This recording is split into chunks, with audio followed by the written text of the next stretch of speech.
Hi, this is Josh Marpet, and welcome to Security Weekly News. This is episode number 395, being filmed on 6/28/2024. We're here live today. Well, live for us. You're going to see us recorded. Sorry, it's the way it goes. And I'm here with Chris Walski. So let me do some news, and let's talk about what we're going to be doing. This is a Security Weekly production for security professionals by security professionals. Please visit securityweekly.com/subscribe to subscribe to all the shows on our network.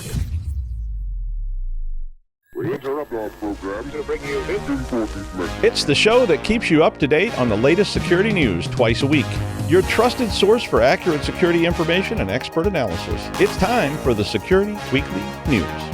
Hi folks, I'm Adrian Sanabria, the host of Enterprise Security Weekly. Every week, we interview the most interesting folks we can find, talking about the most pressing cybersecurity issues and challenges facing the enterprise today. Myself and my co-hosts have each been in the industry for decades, long enough to see the patterns in the industry and explore where trends are going. In addition to enterprise challenges, we also follow the vendor space, the most interesting security startups emerging, technology and product trends, all of the most interesting funding and acquisition announcements. Finally, we love to discuss the latest trends in tech and how they'll impact cybersecurity.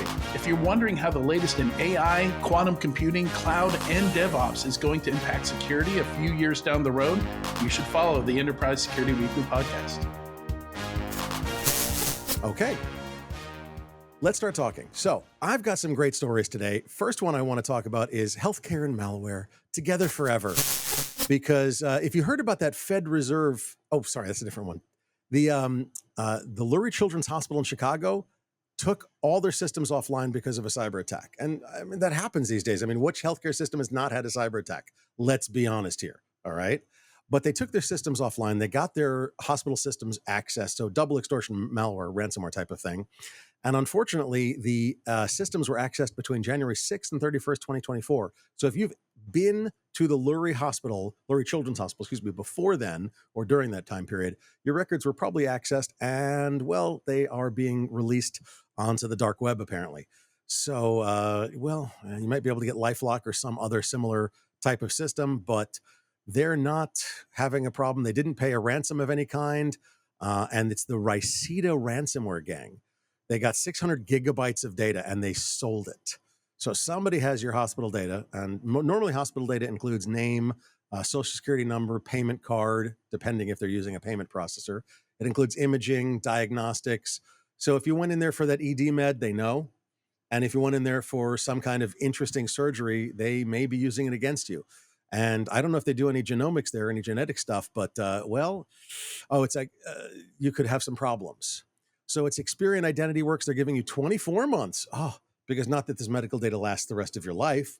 I know they can't give it to you for the rest of your life, but it just bugs me when they think that a little bit of credit lock actually works on all this stuff and it's good and we're all done. No, I'm sorry. It's not, and it's not enough. And sorry, it just bugs me on a personal level. All right, let's keep talking. This story I love. My story number 2. Is defense winning? And my answer is no. Oh God, no. No, we're not. But it's interesting because Jason Healy, who's a smart guy, I know him, came back and said, look, we've got to study this. We've got to figure out, not only can we figure out is defense winning or losing or what's going on, but we need to figure out how to metric it. Okay, now, as always, my first thing about metrics is be careful what you metric. It will improve. This is a warning, not necessarily a good thing. I used to do call center metrics way, way back in the day. And every time you metric a call center on call completion times, they get faster. Now, your customer complaints go up, but if your call center agents are getting call completion times fast, they're good. They don't care about customer satisfaction. So you've got to be careful what you metric. But he did pick some good metrics. What he did was he said, look, and by the way, he's presenting this at Black Hat in a few weeks. And he said that, look, the red team always gets through, but we've got to figure out if the defense, if the blue team is doing better, if they're doing worse, if they're staying the same.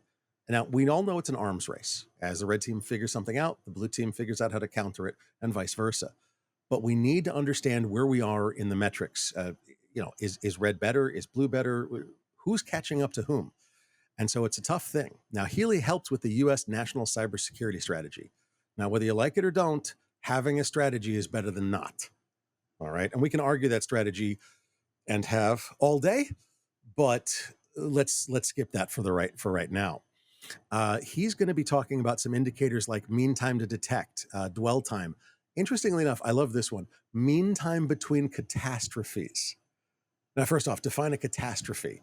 All right, and it's a tough one, right, Chris? I mean, that's tough, but you got to define catastrophe. You have to determine if you want to define mean time between catastrophes. Is it between the start of a catastrophe and the start of a catastrophe, somewhere in the middle to somewhere in the middle? Like, there's a lot of pieces of these metrics that are not easy. So we need macro level indicators to understand cyberspace. And that is so matrixy, it's hilarious, but okay, that's fine. So we've got to measure success, failure, and so on and so forth. Now, the problem here is that A, you need to define your metrics. B, you need to have consistency in the metrics. So I need me, that guy over there, the guy up the street. We all need to be able to understand how to measure those metrics and be able to do it consistently, reproducibly, validly, reliably, all those statistics. Remember your statistics 101 class, all that stuff, right? And we have to figure out from that where we can make the most effect, the butterfly effect. If I turn a screwdriver one turn, flap a butterfly's wing, dance widdershins around the server, whatever, what is it that will actually make it effective and make things work properly? Okay. That's the kind of thing that these metrics are going after. And what's the definition of success for that, by the way? And I want to be clear on this.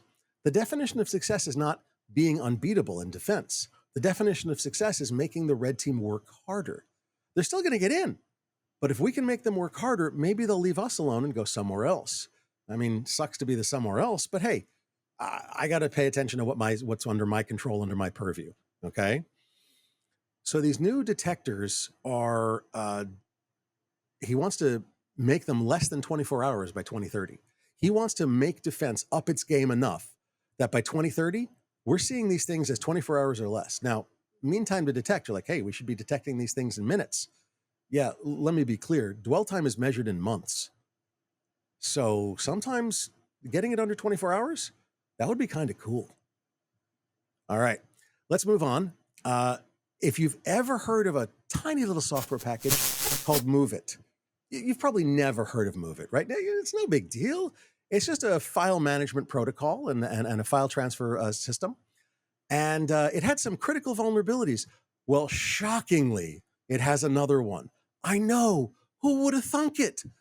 But unfortunately, Progress Software said, hey, we've got another, critical vulnerability. And they just released this today, as a matter of fact. So there's a critical vulnerability. It's CVE 2024-5806, so the 5,806th vulnerability in this year so far. And that's after NVD collapsed. So it's kind of intriguing.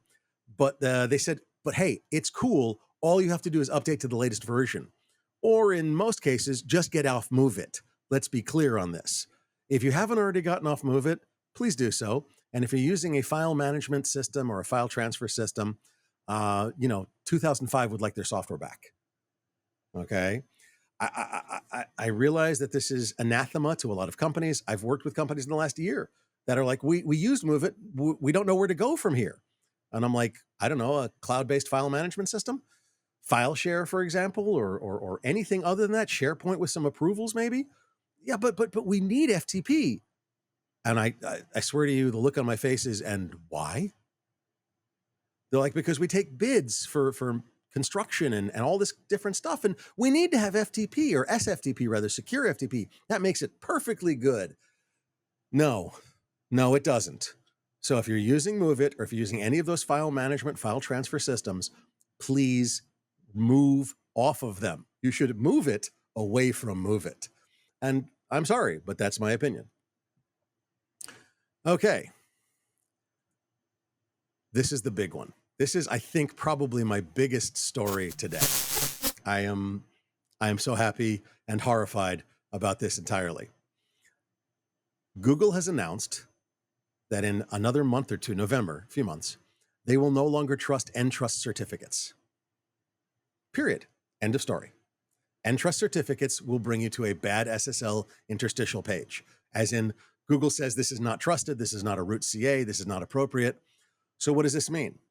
And technologically, It's because Entrust has had apparently one too many security flaws, security problems, security issues, and not done enough about it, not been transparent enough, not been properly handling them well enough. Culturally and for business, this is horrifying. This is a death, in my opinion, this is a death knell for Entrust. Entrust will disappear as a company if they cannot get Google to trust them. Let me put it this way. If you're on an Android phone, if you're on a Google a Chrome browser, which I don't know, everybody uses, or a Chrome-based browser, I think Chromium and Firefox and everybody will follow in this fairly quickly. And you try to go to a website with Entrust, and it says, nope, bad site, maybe stealing your credentials. That's the interstitial. You're going to go somewhere else. So if you're an e-commerce site, that's a death knell to your e-commerce site. That's a massive piece of sales friction. You're going to dump Entrust very, very fast. You're going to go to somebody else. You're going to go to Let's Encrypt. You're going to go to Start SS. You're going to go to Sectigo, 100 other different certificate vendors that are root CAs. You are not going to use Entrust. So Entrust is about to lose, well, all of its business. So if you're a stockholder, I don't know if Entrust publicly traded or not, to be honest, I should have looked that up. I'm terribly sorry. But if Entrust is publicly traded, I'd sell the stock. And if it's not, well, be happy you don't own any of the stock. And if you do, I'm terribly sorry, but well, you should have been keeping closer tabs on your company, people.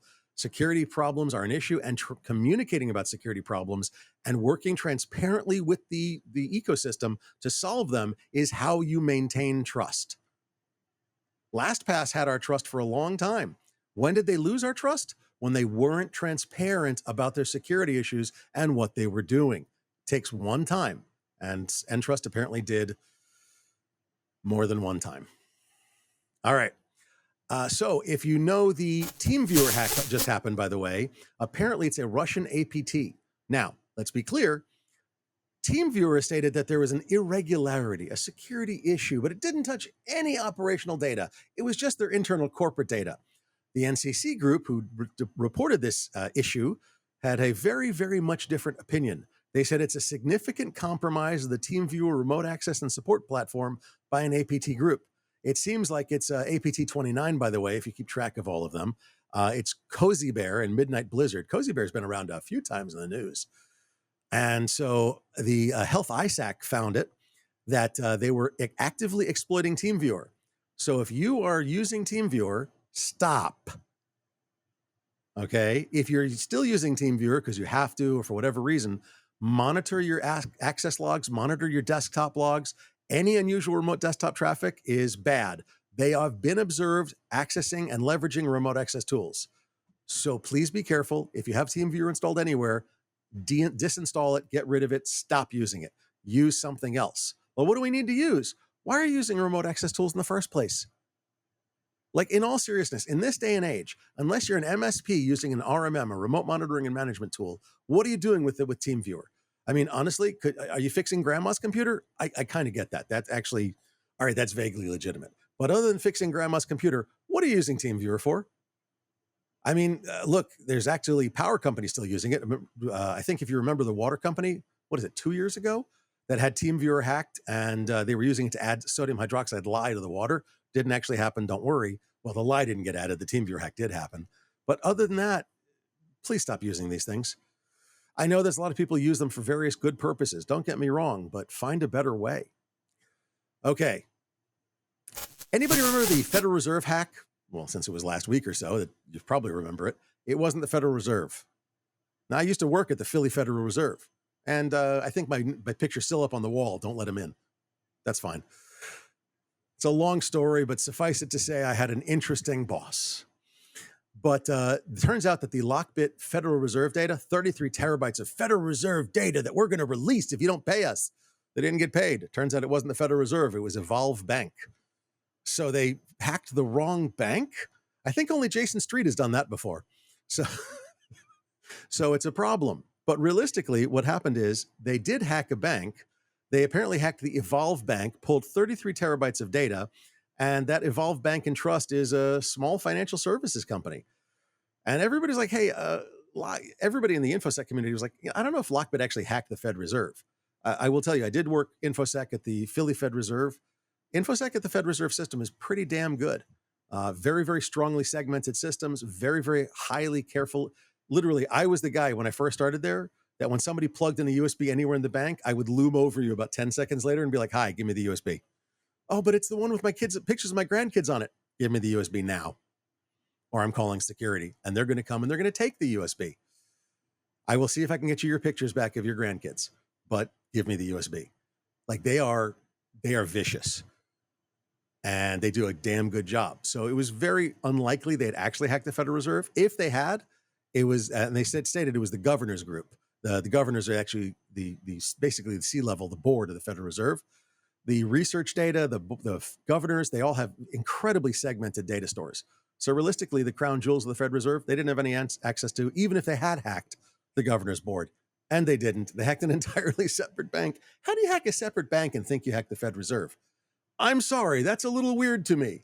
I mean, Lockbit, if you want to send an email, I'm honestly curious how that happened. And I'm not being mean. I mean, I get that mistakes happen. I'm honestly curious why you thought you hacked the Fed Reserve and not Evolve. I'm not trying to be rude. I'm just honestly asking, did you know that? Did you try to play a game? Was it a bluff? Do me a favor. I'd be happy to get a picture or an idea of that. Okay, so now, before our last story, I've got a quick little tiny interview here for you. Chris Wolski is here. He's right now, he's the head of Applied Security Convergence out of Houston. And previously, a couple of years back, he was the CISO of the Port of Houston when that notorious Volt Typhoon came through. Chris, welcome. Hi. Good to be here, Josh. Thanks for having me. Not at all. So when were you the CISO of the Port of Houston? I moved down here March of 2020.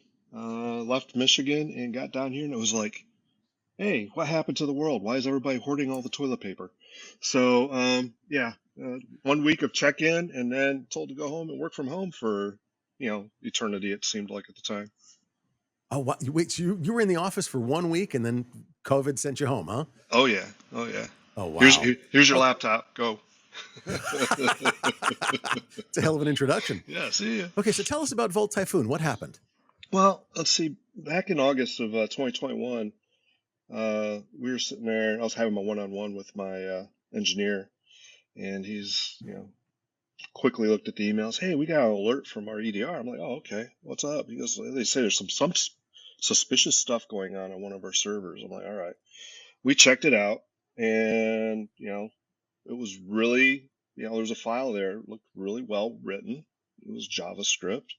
File name was report writer. And, I can read a little bit of code. I'm nowhere near, and neither was he, a JavaScript expert. But all the labels, all of the, variables and all that, it looked like a report writing JavaScript.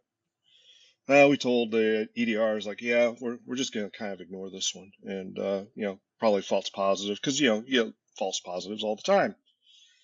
So you go on a little Absolutely. bit later, go to lunch with the boss, Rod Whataburger, and all of IT leadership is at Whataburger, and I get a second call. He's like, "Hey, yeah, I am taking the server down now." And I'm like, "Why?" "Oh, we got another alert, and this time we're seeing data going in and out. The first time we had one IP address that was connected into that server, which is a public-facing server. This is okay, not a big deal, but this time we had two going in, and they were both going at and starting to root around and look at other servers that were inside the DMZ. I was like, oh, yeah, do it, take it down. So I'm sitting right next to the CIO, turned to him, ghostly white, and said, yeah, we got to leave right now. And explained, and I was the one who drove that day. So here I am doing 90 down the road with my boss 90 is kind of slow in Texas, but going down the road and trying to explain to my boss what's going on. So get down there, come to find out, yeah, we had an intruder in our environment. They came in, they hit one server. That was it. They exploited a 0-day. And then we just started working through the process of our incident response. Well, within 2 hours of the attack started, we had controlled and contained the entire attack. The attacker was no longer in our environment. So go back to that mean time to recover. Mean time to detect, and that's pretty good, man. Well, we got done in 2 hours. And so, and in the meantime to recovery was in 12 hours. So we had everything back to normal after a 0-day cyber attack in 12 hours. And so, because Port of Houston is a federally regulated facility, Yeah. So we had to call Coast Guard. So we called the Coast Guard, called the FBI, called CISA, and Coast Guard and FBI sent a team to gather evidence. So between the three of us, we came back, figured out, yeah, there was an attack on the server. There was three different individuals involved. All the IP addresses pointed back to the United States that were connecting in. So we had no idea where, other than, it was a potentially U.S. generated attack, which really got the FBI interested because, at that point it's like, hey, They it's rarely get to play. Yeah, exactly. yeah, exactly. So, anyways, they went. Coast Guard and FBI went back, and they got all those top secret data stuff that they got, and they started looking around, and they're like, yeah, this is not normal, and so they started doing it, and eventually it came out to be that it was an APT from China. And at the time, it wasn't called Volt Typhoon. I forget what it was. Microsoft and Palo Alto's Unit 42 both put out reports on it. And what it was a 0-day in the manage engine password reset uh, service that we allowed. So, because we were in, Authentication resets suck. yeah, Yeah. yeah, they do. But, when you're in pandemic and you can't send an IT technician to everybody's house, you do what you You got do to what you have to. do and you pray. You do a lot of praying, right? And so they apparently this APT found a flaw in an API and exploited it. Was able to drop a backdoor in, so they got the backdoor in. Came back later, and then started rooting around the DMZ. Fortunately, we kicked them out before they got anywhere, and so that was the start of things going on when we notified the FBI. Well, here it is, 2 years later. FBI comes out and says, "Hey, yeah, we got this group called Volt Typhoon." And yeah, they're responsible for a lot of U.S. infrastructure cyber attacks where they're trying to, just kind of dig in, in case we ever start anything or they start anything with Taiwan, they'd be able to disable us, impact our economy, our infrastructure, basically shut us So this was down. not a short-term exploitation, get data and run attack. This was a No, long-term dig in and then wait, and if they needed to activate it, it would disable things or yeah, cause confusion and chaos. exactly. So, that's the whole idea was that they're going to go in here and, basically, it's, military talk here, but, preparation of the battlefield, right?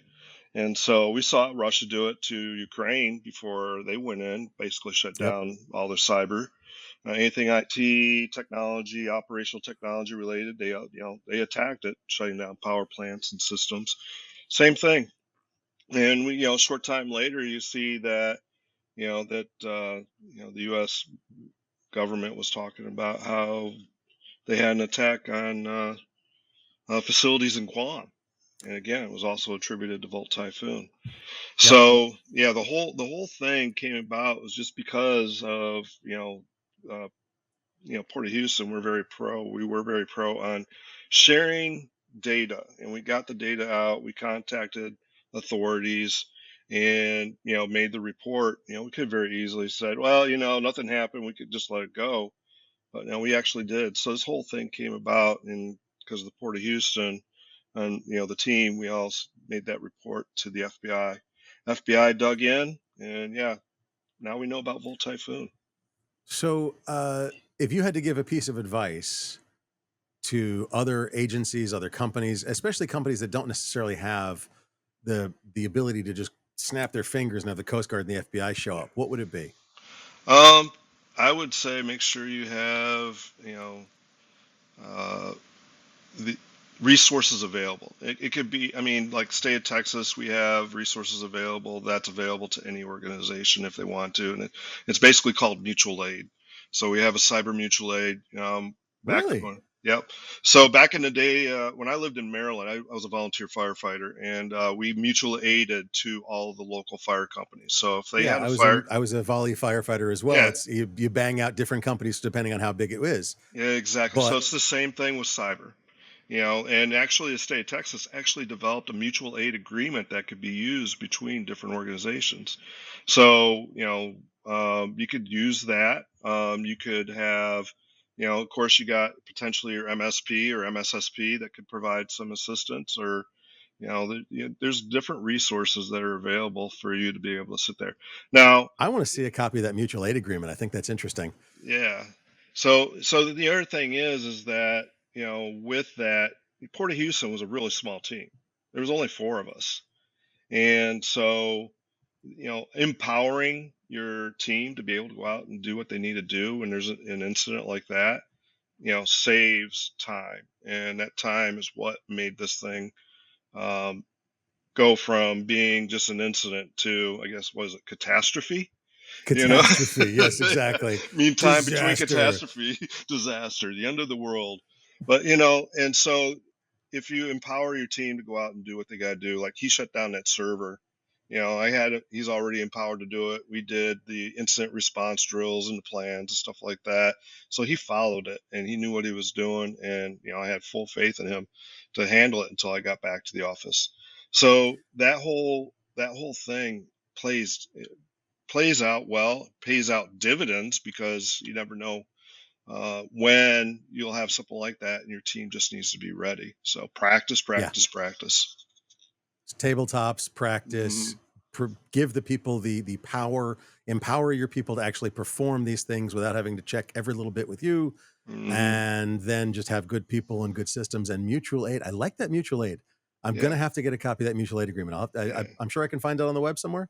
Yes, you probably could. You could probably find, search for it. It's on the Texas DIR website. So. Okay. Well, I've got to point out, just as the end of the little interview article here, that, I love the fact that you, from Michigan, moved to Texas. You have a cowboy hat and a katana sword in the background, and the Hawaiian shirt, and the Hawaiian shirt. You're a mixture of cultures, all in and of yourself, sir. Well done. Thank you. Chris Wolski, thank you. We've got one more story to go through, and we'll be doing that on the South Korean ISP. And the South Korean ISP is, you don't expect your ISP to actually infect your computer, but apparently there's a South Korean ISP that decided they absolutely had to stop their people from BitTorrenting. So they put malware on 500,000 subscribers. I mean, I don't know, that doesn't seem proper to me, or even profitable, but hey, okay. So they put this malware on all of their subscribers and to stop them from BitTorrenting. And the problem is, so the reason they did this is because BitTorrenting takes a huge load on the network, and because they wanted to have cost savings, because they had to buy more bandwidth to deal with this BitTorrenting. And Comcast, for example, has been throttling torrent traffic for years and years and years. And I live near enough Philadelphia that Comcast is quite a large presence here, much as we love them. Excuse me, sorry. But Korea Telecom, now known as KT, they put malware down. Like, you could just block the ports on your backbone, people, but instead there are they put it on the actual endpoints. And I'll be honest with you, I think that's a horrible idea. But it shows that it's really good idea to have different options for your ISP, so that if one of them puts malware on your computer, no problem, I'll just switch ISPs. This is absolutely terrifying. And by the way, it's why I got business class FiOS service years ago, because even though I don't do much BitTorrenting, when I do it, because I get Linux distros all the time for that, and BitTorrenting is the fastest way to get a Linux distro, I want to bloody well be able to do it. It's my damn connection and my damn bandwidth. I'll do what I want with it. Thank you very much. All right. And with that, ladies and gentlemen, thank you. This is the news, Security Weekly News, episode number 395. You have a good weekend, have a good time, and enjoy July 4th holiday next week. We're not doing shows next week, I don't believe. We're doing Vault episodes, I believe, and we'll be back the week after. Thank you very much, and have a good day.